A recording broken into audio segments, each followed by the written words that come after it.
जय जगन्नाथ। 1 एप्रिल ओडिशा दिवस ठारू 14 एप्रिल ओडिया नववर्ष पर्यंत यही 14 दिन आमे ओडिया पक्ष भावे पालन करुछु।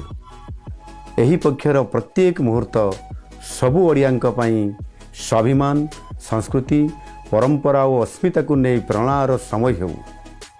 ओडिया पर्व हेउ आम भाषा, साहित्य, खाद्य, पोशाक, नृत्य, संगीत और संस्कृतिर उत्सव। यही समय मध्यरे जो महापुरुष और महिषी मानक त्याग और बलिदान जो 1936 मसीह खंड विखंडित ओडिशार एकत्रीकरण संभव होइथिला, सही बिंधाणी मानकु आमे स्मरण करिबा और सम्मान देवा।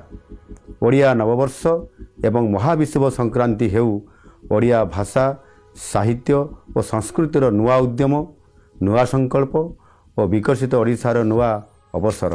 आसंतु मन, प्राण, हृदय रे ओडिया हवा।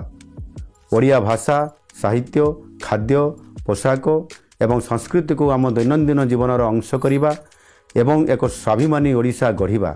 आसंतु उत्साह सहित गाँ, सहर और प्रत्येक घरे 1 एप्रिल रु 14 एप्रिल जाए ओडिया पक्ष पालन करिबा।